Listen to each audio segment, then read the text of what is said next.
नमस्कार मित्रों, मैं डॉक्टर तन्वी सिंह अपने चैनल इटर्नल एडोसेंस क्लासेस पर एक बार फिर आप सभी का स्वागत करती हूं। जैसा कि आप सभी जानते हैं कि हम दृष्टि द विजन नामक पुस्तक जो है यूजीसी नेट जेआरएफ स्लेट के लिए जो आई है नवीनतम परीक्षा प्रणाली पर आधारित है। इसके एक एक टॉपिक का वीडियो हम अपने चैनल के माध्यम से डाल रहे हैं। तो उसी क्रम में हमने शिक्षण अभिवृत्ति और अभिक्षमता का पूरा वीडियो अपने चैनल पर डाल दिया था।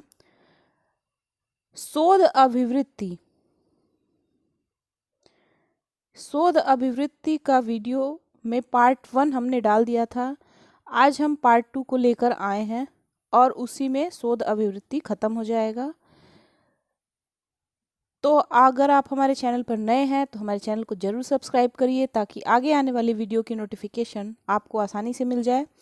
हम ये जितने भी टॉपिक हैं संप्रेषण, सूचना एवं संचार प्रौद्योगिकी, लोक विकास, पर्यावरण, उच्चतर शिक्षा प्रणाली, इन सब का वीडियो अपने चैनल के माध्यम से एग्जाम के पहले पहले प्रोवाइड करा देंगे। तो चलिए उसी क्रम में हम देखते हैं कि शोध अभिवृत्ति में क्या क्या हो गया था। तो हमने शोध अभिवृत्ति में बहुत सारी चीज़ें देख ली थी। हमने अनुसंधान का अर्थ, विशेषता, प्रकार देख लिया था।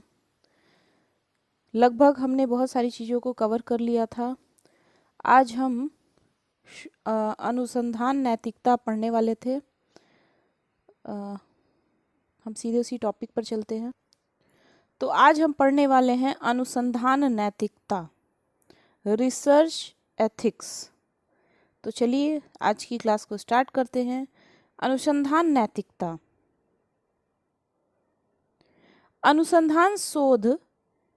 अनुसंधान यानी शोध एक क्रमबद्ध एवं दीर्घ अवधि की प्रक्रिया है जो विभिन्न चरणों में पूर्ण होती है। अनुसंधान या शोध कार्य को धैर्यपूर्वक करना चाहिए। जल्दबाजी या शॉर्टकट के द्वारा किया गया शोध कार्य त्रुटि युक्त होता है। कोई भी शोध कार्य पूर्ण होने पर भविष्य हेतु उपयोगी होता है। अनुसंधानकर्ता को अनुसंधान में किसी समस्या के समाधान तथा समस्या के संदर्भ में कुछ मुख्य बातों को ध्यान में रखते हुए शोध कार्य करना चाहिए।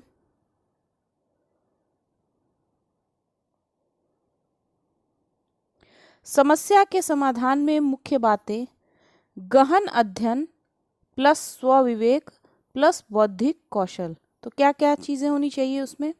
गहन अध्ययन होना चाहिए, स्वविवेक होना चाहिए और बौद्धिक कौशल का प्रयोग करना चाहिए। समस्या के संदर्भ में मुख्य बातें तथ्यों की गहन व व्यापक खोज करनी चाहिए।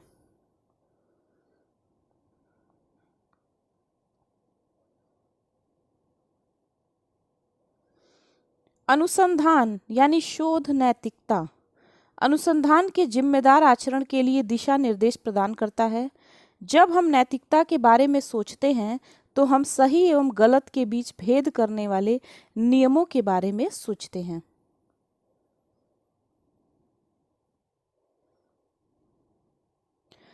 अनुसंधान नैतिकता का विषय अनुसंधान के प्रदत्त संकलन तथा विवेचना के चरणों में संगत माना गया है।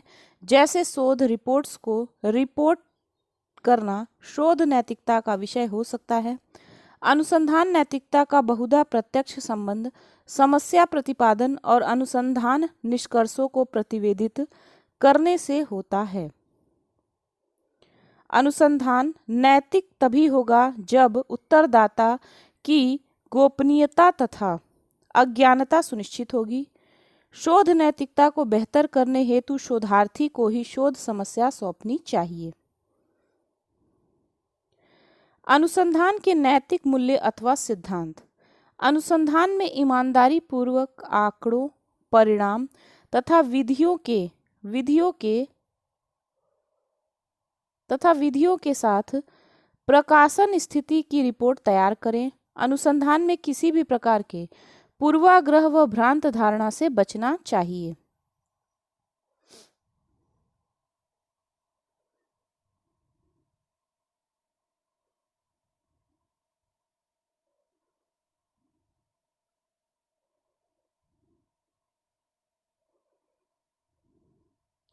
शोध नैतिकता में व्यक्ति परकता को शामिल नहीं करना चाहिए। अनुसंधान प्रक्रिया में गंभीर एवं ध्यानपूर्वक तरीके से कार्य करना चाहिए। पेटेंट, कॉपीराइट और बौद्धिक संपदा के अन्य प्रकारों का सम्मान करें।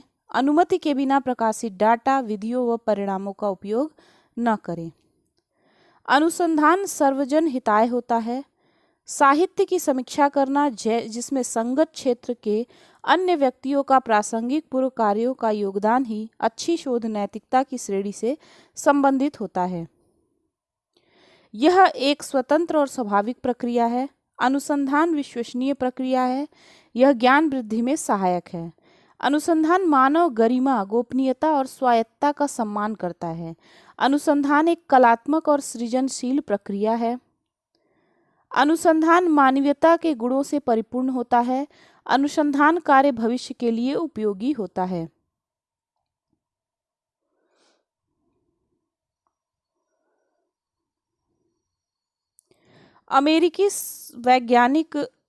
अमेरिकी मनोवैज्ञानिक संगठन के अनुसार अनुसंधान नैतिकता के निम्न सिद्धांत हैं। क्या क्या हैं? बौद्धिक संपदा पर स्पष्ट रूप से चर्चा करें।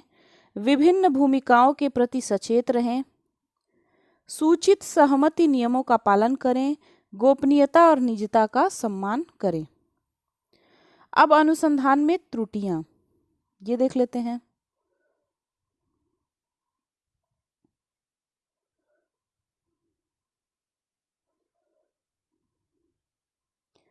अनुसंधान में त्रुटियां। अनुसंधान में प्रायः कभी कभी कुछ त्रुटियां रह जाती हैं जो शोध ग्रंथ के नैतिक मूल्यों पर प्रश्न चिन्ह लगा देती हैं। क्या क्या? काल्पनिक अवधारणाएं, निकृष्ट प्रकार के औचित्यकरण, पूर्वाग्रह और पक्षपात, प्रदूषित तथ्य, भ्रांतियां। तो ये सब जितनी भी चीजें हैं ये क्या करती हैं?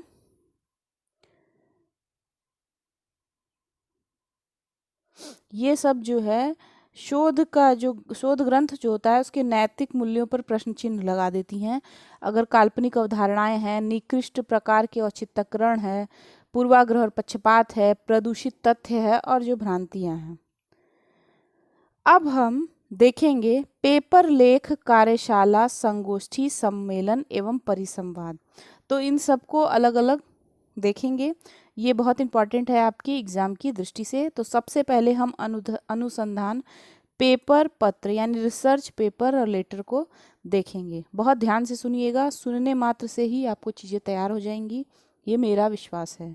अनुसंधान पत्र, शोध पत्र विस्तृत शोध परक आलेख है जो अनुसंधानों को सार्वजनिक रूप प्रदान करते हैं। साथ ही शोधकर्ता का परिचय बाह्य दुनिया के बुद्धिजीवी वर्ग से कराते हैं।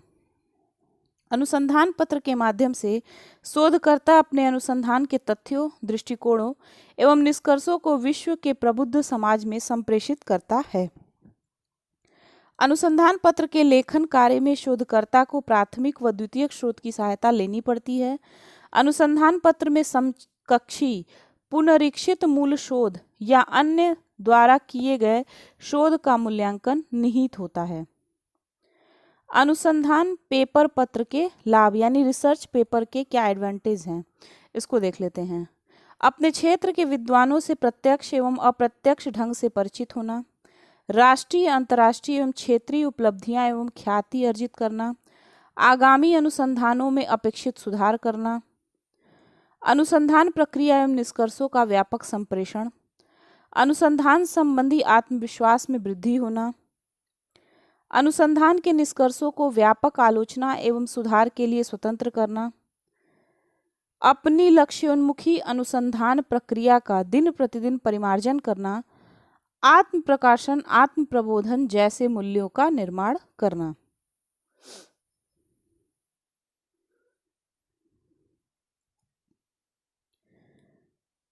व्यवसायिक दक्षताओं हेतु मानदंड के रूप में प्रयोग करना।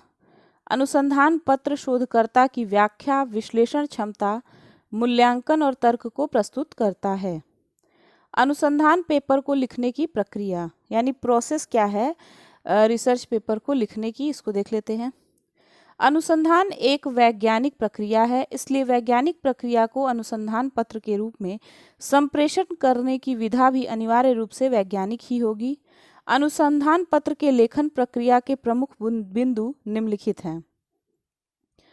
सबसे पहले विषय प्रवेश, फिर संबंधित साहित्य का सर्वेक्षण, अनुसंधान के उद्देश्य, अनुसंधान की परिकल्पनाएं, अनुसंधान अभिकल्प या शोध डिजाइन, इसमें आ जाएगा न्यायादर्श, यंत्र एवं उपकरण, सांख्यिकी प्रविधियां, फिर है अनुसंधान विधि, प्रदत्त आंकड़ा विश्लेषण, अनुसंधान निष्कर्ष, संदर्भ ग्रंथ सूची।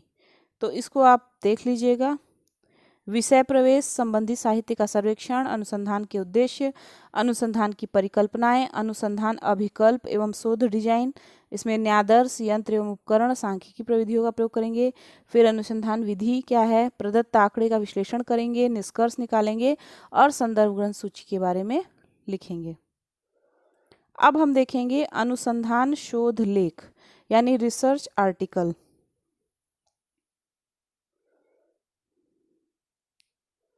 इसमें आपको मैंने पहले ही बताया था, यहाँ पे आपको पेपर, लेख, कार्यशाला, संगोष्ठी, सम्मेलन, परिसंवाद के बारे में पढ़ना है।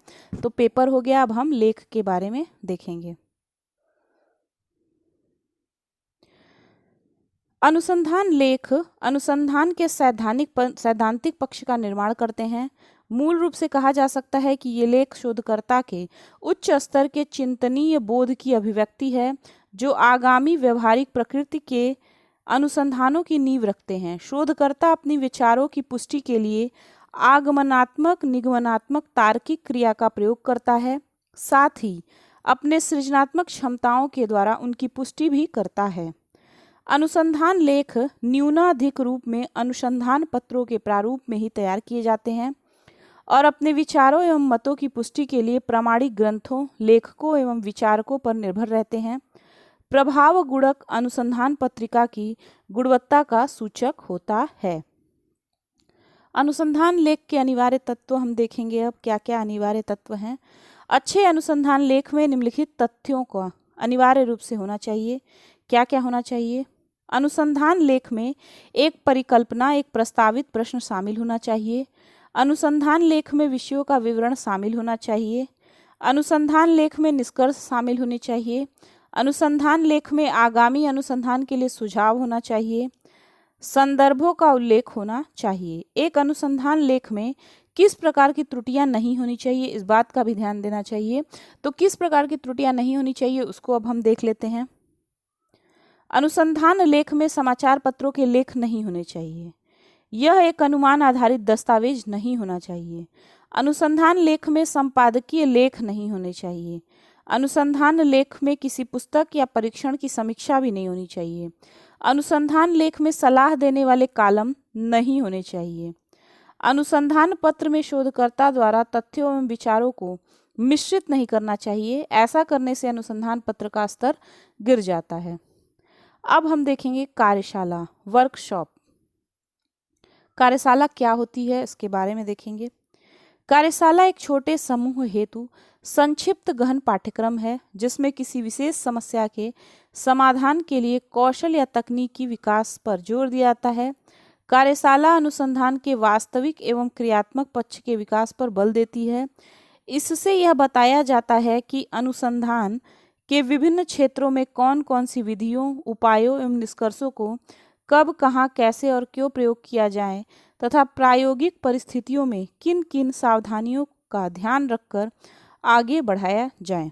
कार्यशाला को क्रियात्मक कौशलों के विकास के लिए प्रशिक्षण प्रक्रिया का एक सतत क्षेत्र माना जाता है। इस प्रकार शोधकर्ताओं से क्रियात्मक कार्य संपन्न कराया जाता है, साथ ही उन्हें व्यावसायिक प्रशिक्षण भी प्रदान किया जाता है। कार्यशाला शब्द का प्रायः प्रयोग अभियांत्रिकी के क्षेत्र में होता है। अनुसंधान के क्षेत्र में भी इसे अभियांत्रिकी से ही लिया गया है। कार्यशाला में भाग लेने वाले व्यक्ति कौन कौन कार्यशाला में भाग ले सकते हैं? संचालक, आयोजक, विषय विशेषज्ञ, सहभागी। अब कार्यशाला का उद्देश्य देखेंगे हम।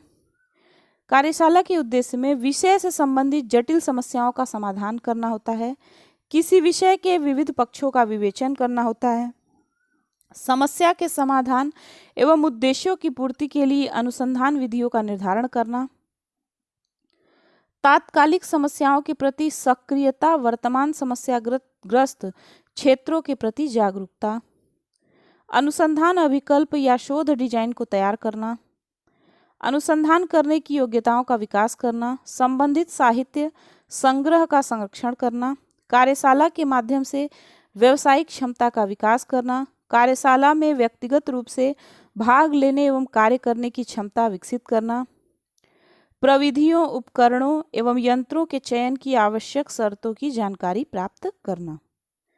कार्यशाला का प्रारूप या स्वरूप। सामान्यतः किसी विषय, क्षेत्र एवं समस्या के संदर्भ में कार्यशाला का आयोजन कम से कम 3 दिनों तक किया जाता है। उदाहरण: छोटे व्यापारी एवं ऐसे लोग जो जीएसटी की कार्यविधि के बारे में बिल्कुल नहीं जानते, उनके लिए कई शहरों में, कस्बों में जीएसटी की कार्यशाला आयोजित की जाती है।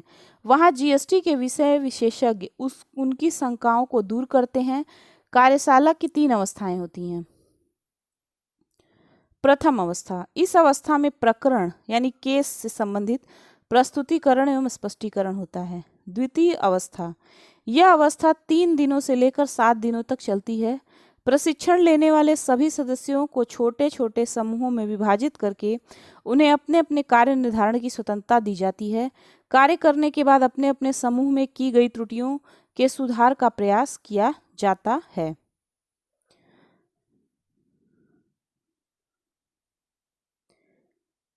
इस अवस्था के अंतिम चरण में सभी विभाजित समूह एक साथ मिलते हैं और अपने कार्यों की समग्र व्याख्या प्रस्तुत करके रिपोर्ट तैयार करते हैं। फिर आ जाएंगे तृतीय अवस्था यानी थर्ड स्टेज में। यह अवस्था पूर्ण औपचारिक होती है। प्रशिक्षण ले रहे सभी सदस्य अपने अपने कार्य क्षेत्रों में जाकर कार्यप्रणाली में सुधार करते हैं। इस अवस्था को जांच करने की अवस्था भी कहा जाता है। इस अवस्था के अंत में कार्य का समापन होता है और विभिन्न प्रयोगों की व्यवहारिक व्याख्या प्रस्तुत की जाती है। कार्यशाला अधिगम परिस्थितियों के निर्माण में सहायक होती है। तो ये लाइन आपको याद रखनी है कि कार्यशाला जो है वो अधिगम परिस्थितियों के निर्माण में बहुत सहायक होती है। अब हम कार्यशाला की विशेषताओं को देखेंगे। अनुसंधान अथवा शोधों के व्यवहारिक उपयोगों की संभावनाओं की खोज करना, नवीन अवधारणाओं एवं उपागमों के दृष्टिकोण से परिचित होना तथा उनका मूल्यांकन करना, शोध संबंधी उच्च ज्ञानात्मक एवं क्रियात्मक उद्देश्यों की प्राप्ति, सामूहिक भावना एवं सहयोगात्मक रूप से कार्य को पूर्ण करने की क्षमताओं, दृष्टिकोणों के सैद्धांतिक एवं व्यवहारिक पक्षों का बोध होना। कार्यशालाएं प्रशिक्षण अथवा अनुभव प्रदान करने हेतु आयोजित की जाती हैं। कार्यशाला की सीमाएं क्या क्या होती हैं? सहयोगात्मक कार्यप्रणाली का अभाव होता है, विशिष्ट पेशेवर दक्ष व्यक्तियों का अभाव, रोचकता का अभाव, अनुसरण या जांच करने की अवस्था का अभाव होगा, अत्यधिक समय की आवश्यकता, दीर्घकालीन कार्य योजना, ज्ञानात्मक अधिक, व्यवहारिक कम होती है। ये एक ही विषय पर कार्यशाला का अलग अलग स्थानों पर आयोजन। अब हम देखेंगे संगोष्ठी, विचार गोष्ठी यानी सेमिनार के बारे में। तो कार्यशाला के बारे में अच्छे से पढ़ लीजिएगा, उसको 2-3 बार सुनेंगे तो आपको कॉन्सेप्ट ही क्लियर हो जाएगा। संगोष्ठी एक ऐसी प्रक्रिया है जो शोधकर्ता के चिंतन स्तर को सुषुप्त अवस्था से जागृत अवस्था की ओर ले जाती है। क्या कैसी अवस्था है संगोष्ठी? संगोष्ठी एक ऐसी प्रक्रिया है जो शोधकर्ताओं के चिंतन स्तर को सुषुप्त अवस्था से जागृत अवस्था की ओर ले जाती है। इसके द्वारा मनुष्य की उच्च क्रिया शक्तियों का पोषण किया जाता है तथा उसे चिंतन की नई दिशा की ओर उन्मुख किया जाता है। इसे चिंतन की अंतः प्रक्रिया भी कहते हैं। इसमें सामूहिक परिचर्चा करके विषय के जटिल पक्षों की सरल व्याख्या की जाती है। संगोष्ठी में प्रतिभाग करने वाले सभी सदस्यों को अपने विचारों को रखने की पूर्ण स्वतंत्रता होती है। अब संगोष्ठी की जो प्रक्रिया होती है उसको देखते हैं। संगोष्ठी हेतु किसी प्रकरण या विषय का चयन किया जाता है। संगोष्ठी का प्रकरण पूर्व नियोजित होता है। प्रकरण प्रपत्र तैयार करने वाला व्यक्ति वक्ता कहलाता है।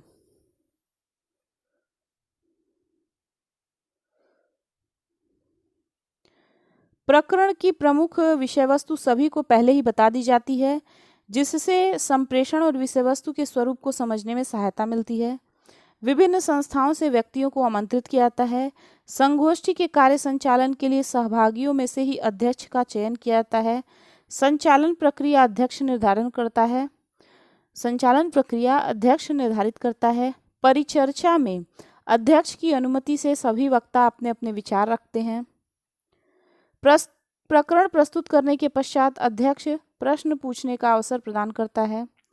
उसके बाद अध्यक्ष अपने विचार प्रस्तुत करता है। संगोष्ठी की कार्यप्रणाली तथा परिचर्चा के प्रमुख अवयवों तत्वों का आलेख तैयार किया जाता है।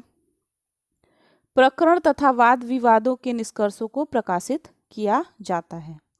अब हम देखेंगे संगोष्ठी के उद्देश्य। तो इसके उद्देश्य ज्ञानात्मक उद्देश्य हैं, भावात्मक उद्देश्य हैं। तो हम इसको देखते हैं। संगोष्ठी के उद्देश्य, सबसे पहले हम इसके ज्ञानात्मक उद्देश्य को देखते हैं। शोधकर्ता में विश्लेषण, संश्लेषण व मूल्यांकन संबंधी योग्यताओं का विकास करना। शोधकर्ताओं में निरीक्षण तथा अनुभवों के प्रस्तुतिकरण की क्षमताओं का विकास करना। आलोचनात्मक एवं विश्लेषणात्मक क्षमताओं का विकास करना। किसी प्रकरण की समस्याओं को दूर करना, साथ ही उसके प्रति संवेदनशीलता का विकास करना। अब हम भावात्मक उद्देश्य देखेंगे संगोष्ठी के। शोधकर्ता में भावात्मक स्थिरता का विकास करना। अन्य शोधकर्ताओं के शोध परिणामों एवं उपागमों की प्रशंसा करना एवं उसे उत्प्रेरित करना। अन्य शोधकर्ताओं के विरोधी विचारों, निष्कर्षों एवं दृष्टिकोणों के प्रति सहनशीलता की भावना विकसित करना।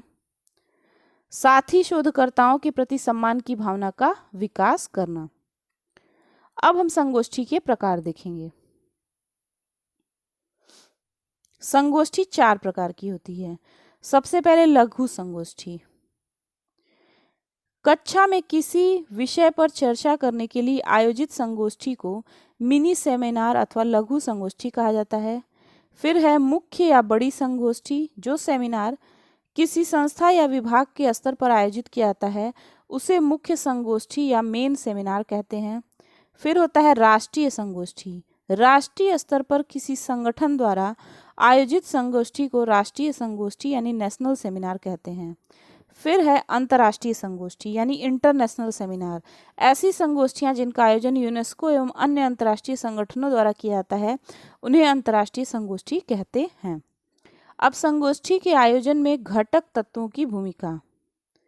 व्यवस्थापक यानी ऑर्गेनाइजर संगोष्ठी की कार्य योजना तैयार करेंगे। प्रकरण या विषय को तय करना।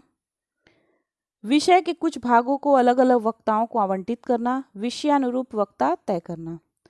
फिर अध्यक्ष, ये पूरे कार्यक्रम को निर्देशित करता है, साथ ही संगोष्ठियों के विषय पर चर्चा करेंगे। फिर वक्ता यानी स्पीकर, विषय को अच्छी तरह से तैयार करके उसकी प्रतिलिपि सभी प्रतिभागियों को देना, जिससे संप्रेषण और विषय वस्तु के स्वरूप को समझने में सहायता मिलती है। विषय संबंधित प्रश्नों को परिभाषित करने के लिए तैयार रहना। फिर प्रतिभागी आपस में अच्छी तरह से परिचित हों। वक्ता के प्रदर्शन की प्रशंसा करनी चाहिए।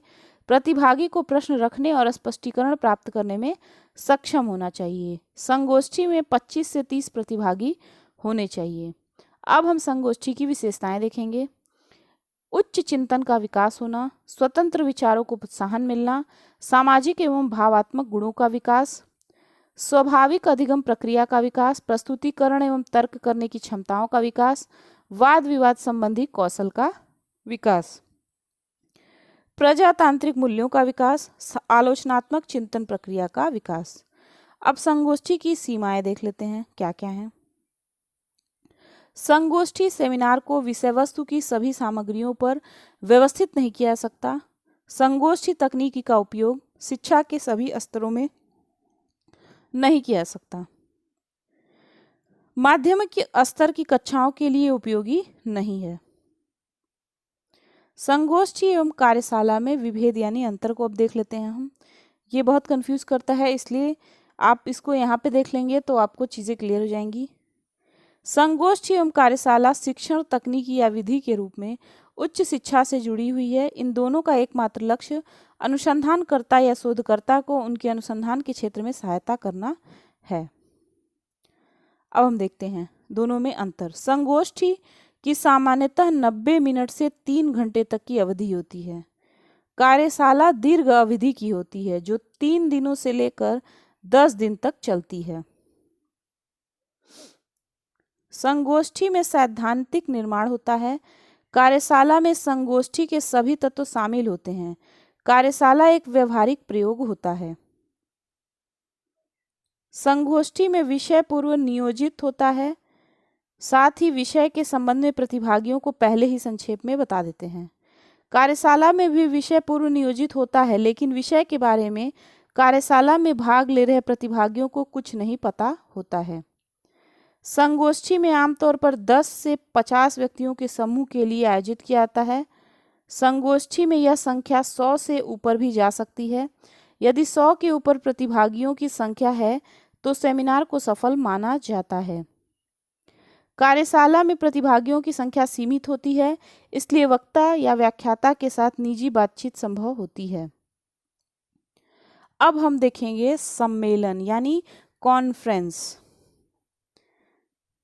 सम्मेलन एक औपचारिक बैठक को संदर्भित करता है जहां प्रतिभागी विभिन्न विषयों पर सूचनाओं एवं विचारों का आदान प्रदान करते हैं। इसके द्वारा सदस्य या प्रतिभागी अपनी व्यक्तिगत एवं सामूहिक समस्याओं पर विचार करते हैं।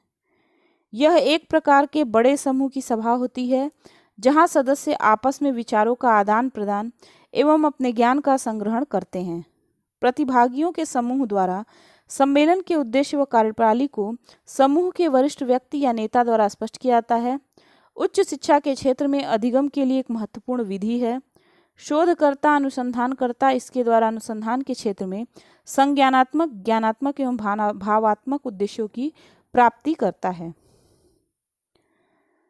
सम्मेलन के द्वारा विचारों और मुद्दों की व्यापक रेंज को संभव बनाया जा सकता है। अब सम्मेलन के प्रकार। सम्मेलन 3 प्रकार के होते हैं। क्षेत्रीय सम्मेलन यानी रीजनल कॉन्फ्रेंस, क्षेत्रीय समस्याओं के संदर्भ में सम्मेलन का आयोजन। फिर है राष्ट्रीय सम्मेलन यानी नेशनल कॉन्फ्रेंस, राष्ट्र संबंधी विषयों जैसे धार्मिक, सामाजिक, शैक्षिक आदि पर सम्मेलन का आयोजन। फिर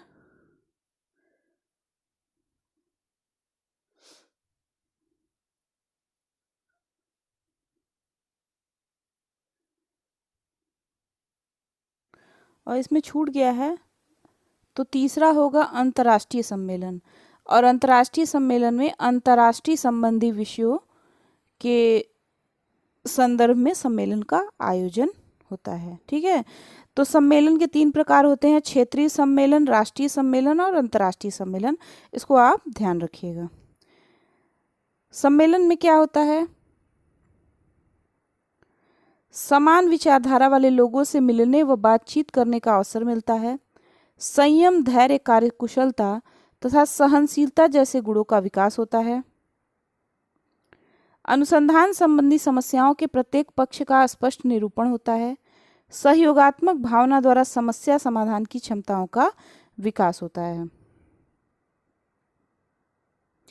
अब अगला टॉपिक है परिसंवाद। इसको सिंपोजियम बोलते हैं। ये भी बहुत एग्जाम में आता है, तो आपसे कोई भी टॉपिक छूटेगा नहीं, आपको हर चीज़ के बारे में पता होगा। तो चलिए देखते हैं। सिंपोजियम शब्द का प्रारूपिक अर्थ बौद्धिक मनोरंजन। 2 या 2 से अधिक व्यक्तियों में किसी बात, विषय आदि के संबंध में होने वाले तर्क संगत या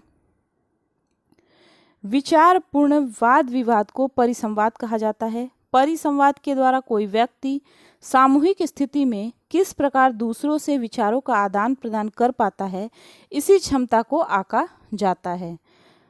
परिसंवाद सामूहिक निर्णय लेने की एक ऐसी सर्वोत्तम तकनीकी है जिससे अधिकांशतः लोग निर्णय के पक्ष में मतदान करते हैं। परिसंवाद की प्रक्रिया का मुख्य ध्येय किसी समस्या के विभिन्न पक्षों को स्पष्ट रूप से समझना होता है। इसमें वक्ताओं और श्रोताओं में संगोष्ठी की तरह प्रत्यक्ष रूप से अंतःक्रिया नहीं होती, बल्कि अप्रत्यक्ष रूप से अंतः प्रक्रियाएं होती हैं। प्रबंधन संस्थाओं तथा बहुराष्ट्रीय कंपनियों में नौकरियों की तलाश कर रहे व्यक्तियों की संप्रेषणशीलता के परीक्षण के लिए परिसंवाद एक सफल एवं सशक्त माध्यम है। परिसंवाद के अंत में भी विषय या प्रकरण संबंधी वाद विवाद खुला रहता है। श्रोतागण को अपने निर्णय लेने की स्वतंत्रता होती है। अब परिसंवाद के उद्देश्य देखेंगे। तात्कालिक समस्या के विभिन्न पक्षों की जानकारी तथा उन्हें पहचानने की क्षमताओं का विकास करना। अनुसंधान प्रकरण के विभिन्न बिंदुओं को पहचान कर उसे बोधगम्य बनाना। अनुसंधानकर्ताओं को सहभागिता के अवसर प्रदान करना। अनुसंधान शोध के क्षेत्र संबंधी समस्याओं के समाधान एवं स्पष्टीकरण संबंधी अवसर प्रदान करना। परिसंवाद की विशेषताएं। यह एक विषय या समस्या के विषय में विभिन्न पक्षों की व्यापक समझ रखता है। श्रोताओं को समस्या के बारे में फैसला लेने का अवसर प्रदान करना।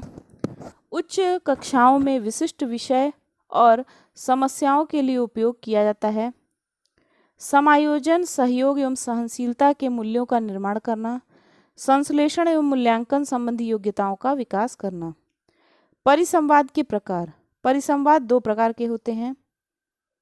प्रथम प्रकार के समूह समन्वयक ग्रुप कोऑर्डिनेटर द्वारा शोधकर्ताओं को एक विषय दिया जाता है।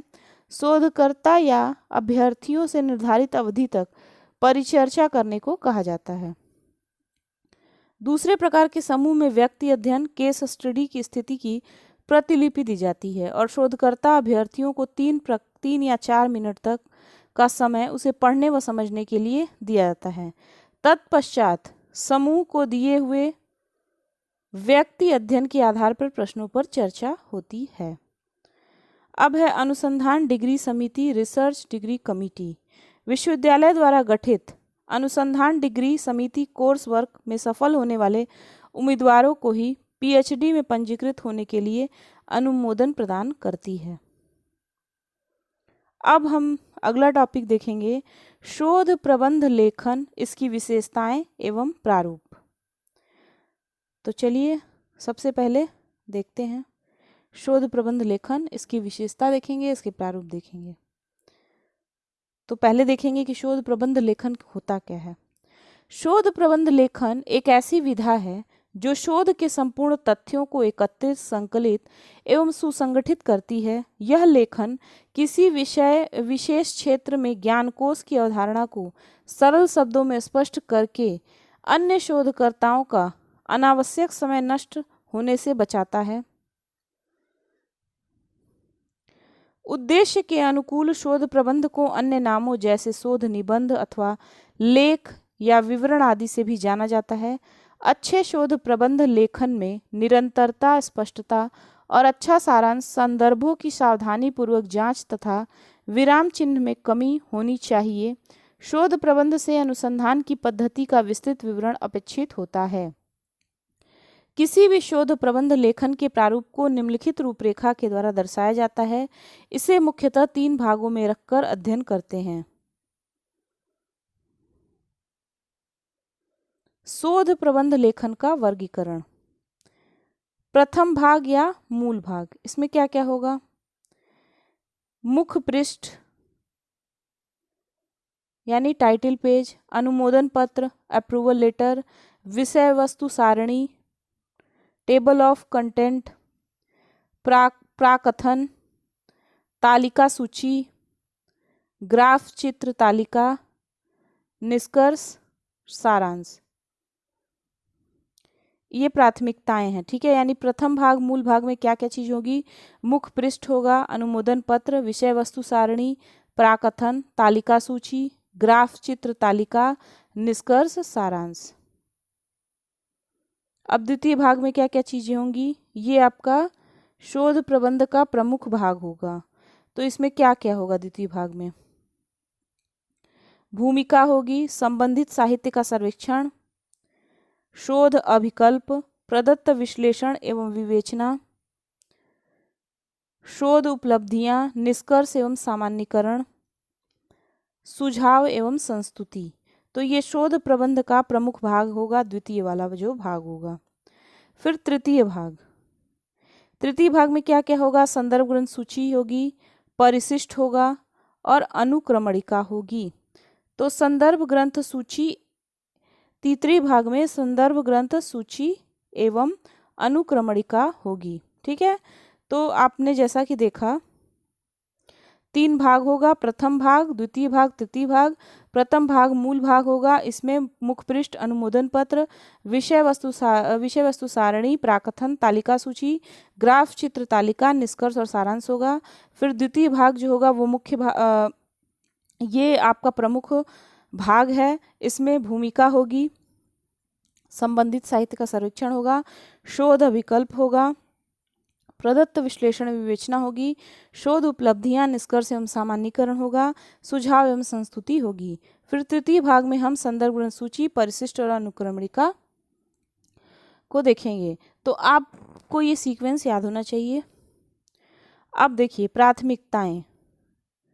प्राथमिकताएं सर्वप्रथम शोध प्रबंध की संपूर्ण आधारभूत रूपरेखा तैयार करती है, जो इसके आकार प्रकार को व्यवस्थित करती है। इस प्रकार इन्हें संपूर्ण शोध की मेन बॉडी या मुख्य भाग के विभिन्न पृष्ठांक पर व्यवस्थित किया जाता है। अब देखिए इसमें जो मैंने चार्ट बताया है उसकी मैंने जो भी क्रम पढ़े हैं उसको अब आप मतलब एक एक चीज को आपको समझाया जा रहा है यहाँ पे। तो सबसे पहले मुख्य पृष्ठ। प्राथमिकताओं की सूची में सर्वप्रथम शोध प्रबंध का मुख्य पृष्ठ सम्मिलित किया जाता है।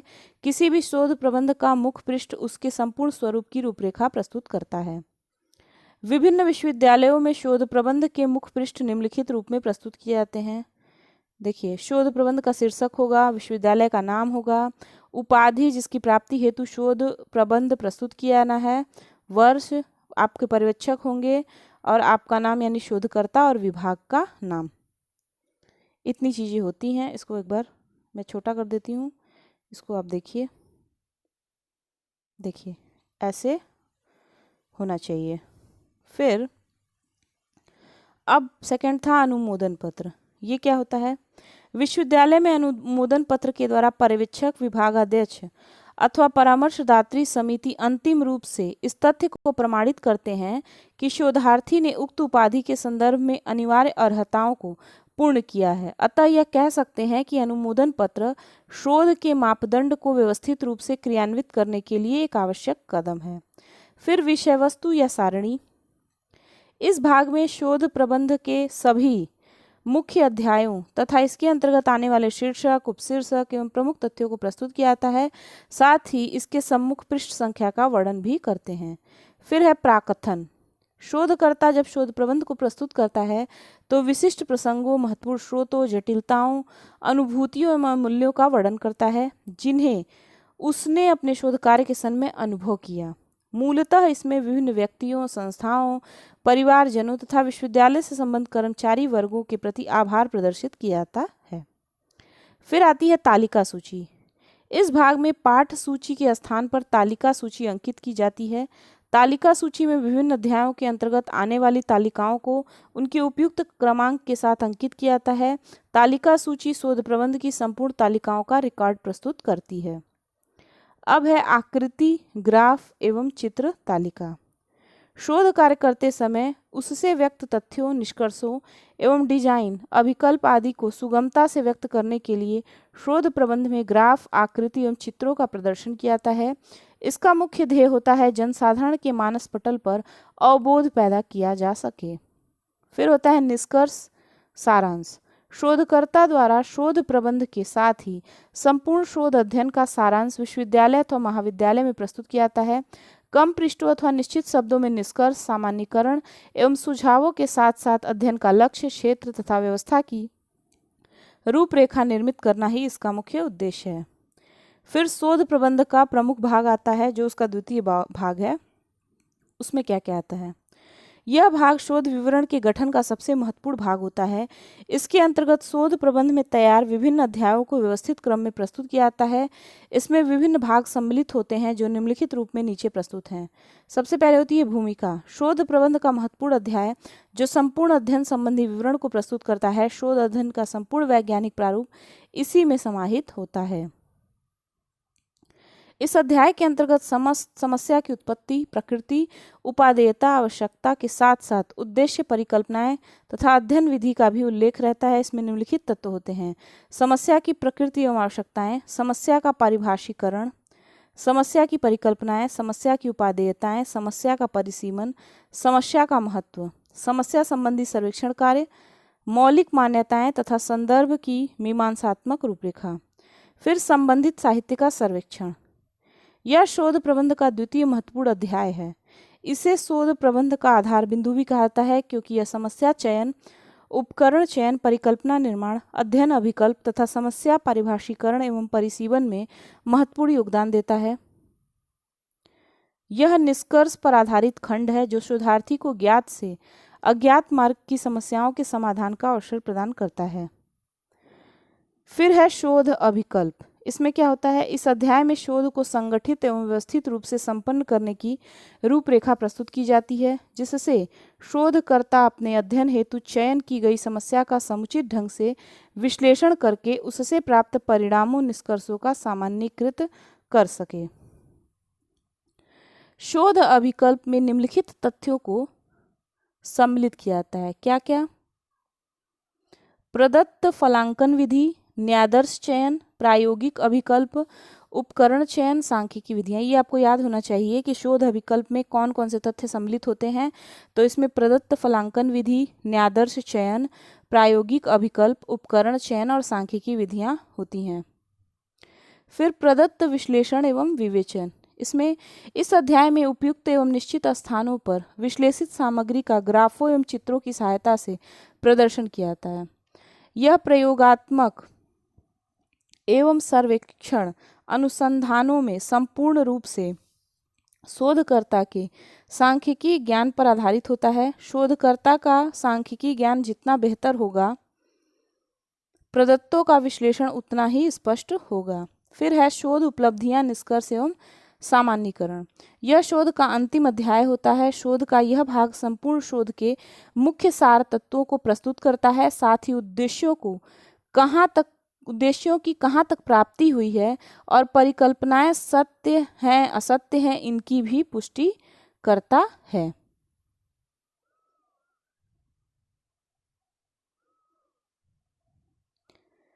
इस अध्याय को लिखते समय शोधकर्ता के द्वारा सांख्यिकीय रहित विधा का प्रयोग किया जाता है, जिसमें एक सामान्य शिक्षित व्यक्ति जिसे शोध की कोई जानकारी नहीं भी शोध के निष्कर्षों को पढ़कर समझ सके और अपने विचारों को स्वतंत्र अभिव्यक्ति दे सके। फिर सुझाव एवं संस्तुति।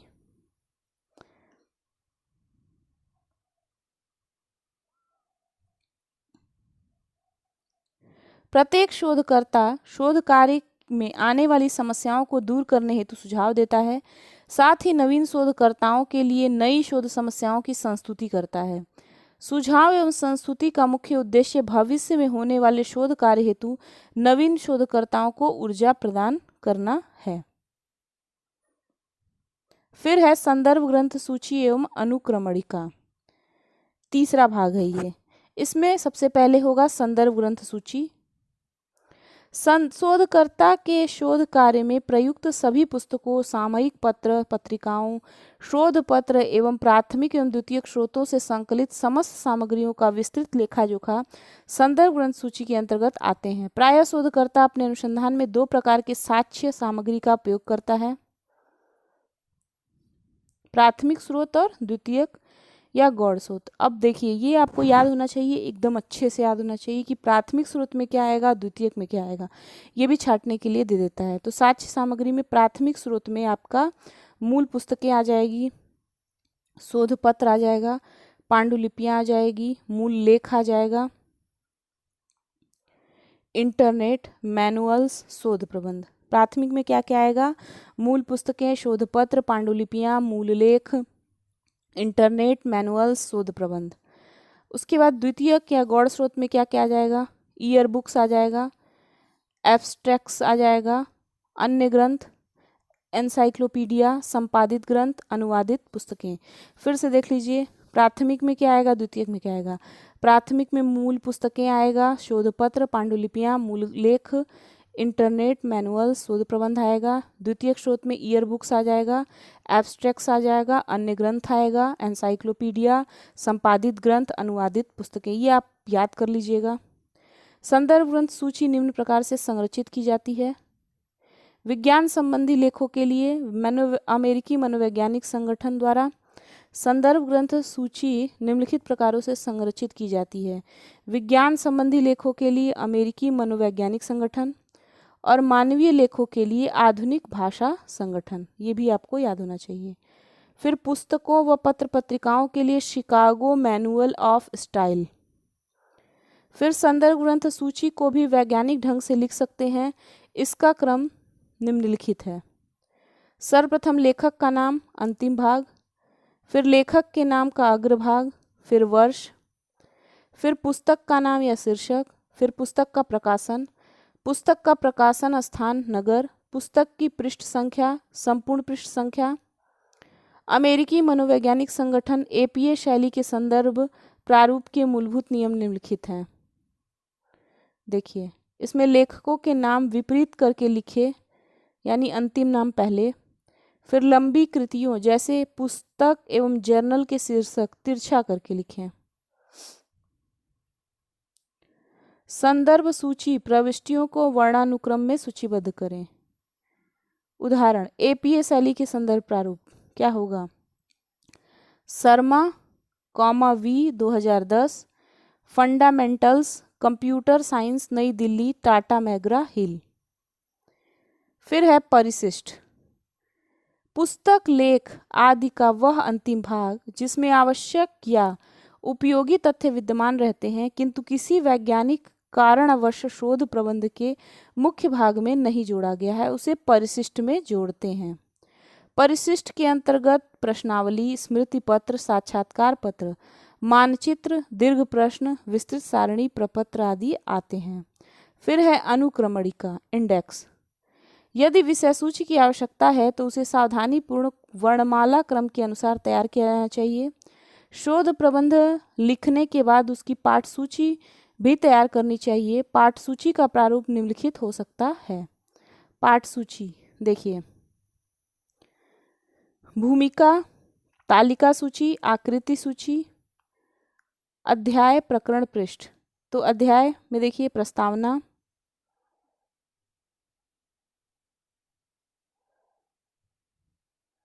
प्रस्तावना में क्या क्या होगा, समस्या का स्वरूप, शोध के उद्देश्य, सैद्धांतिक आधार, अवधारणाएं तथा परिसीमाएं। फिर है संबंधित साहित्य की समीक्षा, इसमें भारतीय शोध कार्य, विदेशी शोध कार्य। फिर है शोध का प्रारूप, शोध विधि तथा न्यायादर्श, शोध प्रक्रिया, शोध प्रविधियां। फिर है प्रदत्तों का विश्लेषण, शोध निष्कर्ष एवं सुझाव।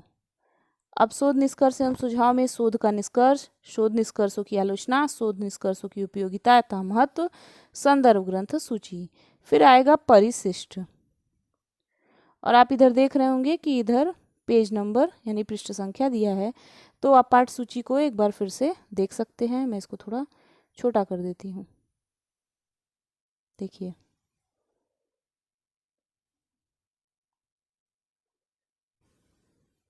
अब हम शोध प्रबंध लेखन की विशेषताओं को देखेंगे। ये टॉपिक बहुत इम्पोर्टेंट है, ये एग्जाम में आ जाता है, तो इसको आप ध्यान रखिएगा। शोधकर्ताओं को लेखन तथा विवरणों को प्रस्तुत करने की शैली एवं कला का ज्ञान होना चाहिए। शैली का विकास केवल निरंतर अभ्यास तथा अध्ययन से ही होता है। भाषा के विशेषज्ञों तथा अनुभवी लेखकों द्वारा इस विषय पर सहायता ली जाती है। शोध प्रबंध लेखन की निम्नलिखित विशेषताएं हैं। व्यवहारिक समस्याओं के समाधान के साथ साथ उद्योगों में भी सुधार लाना, शोध प्रबंध में अनुसंधान का व्यवहारिक पक्ष सैद्धांतिक पक्ष से ज़्यादा प्रभावी होता है। शोध प्रबंध समस्याओं के व्यवहारिक अध्ययन के साथ साथ सैद्धांतिक अध्ययन पर भी बल देता है। इसमें घटनाओं की वस्तु स्थिति को समझकर उससे संबंधित तथ्यों का अध्ययन करके उन तथ्यों के आधार पर व्यवहारिक समस्या के हल के लिए प्रयत्न करना होता है। फिर है शोध प्रबंध लेखन का प्रारूप, फॉर्मेट क्या होना चाहिए थीसिस राइटिंग का। शोध प्रबंध का लेखन कार्य सृजनात्मक रूप से होना चाहिए जिससे विचारों की अभिव्यक्ति स्पष्ट और सरल हो। शोध लेखन में शोधकर्ता के व्यक्तिगत विचारों का क्षेत्र बहुत कम होता है। अब शोध लेखन में निम्नलिखित बातों को ध्यान में रखना चाहिए। पहला, शोध प्रबंध लेखन में आदि से अंत तक की क्रियाओं को एक प्रवाह में प्रस्तुत करना चाहिए ताकि क्रमबद्धता बनी रहे। इसकी भाषा तथा प्रस्तुतिकरण के प्रारूप का आधार वैज्ञानिक होना चाहिए। शोध प्रबंध लेखन धैर्य के साथ करना चाहिए, शीघ्रता से नहीं, क्योंकि इसमें कई बार संशोधन की आवश्यकता होती है। शोध प्रबंध को साधारणतः भूतकाल में लिखते हैं। शोध प्रबंध सदैव अन्य पुरुष यानी शोधकर्ता में लिखा जाता है। आभार प्रदर्शन को प्रथम पुरुष में लिखा जाता है। शोध प्रबंध लेखन के समय तथा टंकन में लेखक तकनीकी का प्रयोग समुचित तरीके से करनी चाहिए। लेखन तकनीकी का प्रयोग समुचित तरीके से करना चाहिए। शोध प्रबंध के प्रमुख अंग में किसी विद्वान के नाम से पूर्व श्री श्रीमती का प्रयोग नहीं करना चाहिए। उपर्युक्त सभी बातों के आधार पर शोध प्रबंध लेखन का एक प्रारूप यह भी हो सकता है।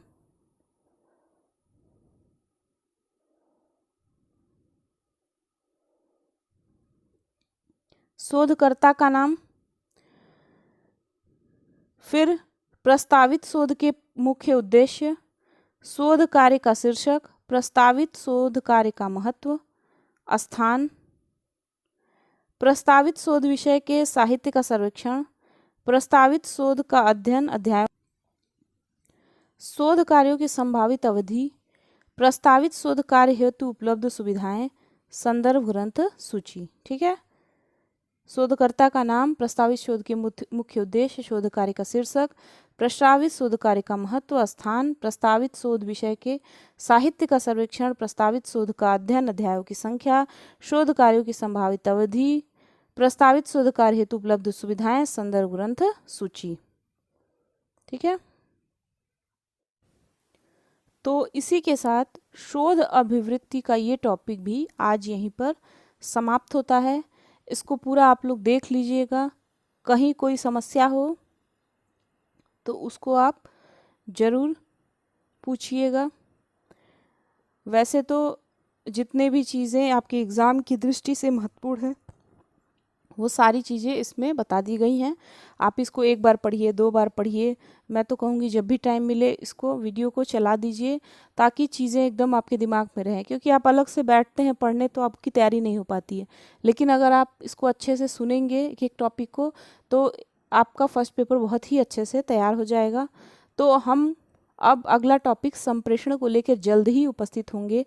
तब तक आप शोध अभिवृत्ति और शिक्षण अभिवृत्ति का जो वीडियो मैंने अभी तक 2-2 पार्ट में डाला है, यानी टोटल 4 वीडियो हो गए हैं, इन चारों वीडियो को आप अच्छे से देखिए। आपको बहुत सारी चीज़ें क्लियर हो जाएंगी। वीडियो कैसा लगा कमेंट बॉक्स में ज़रूर बताइएगा। मिलते हैं अगले टॉपिक के साथ अगली क्लास में। तब तक के लिए नमस्कार, धन्यवाद।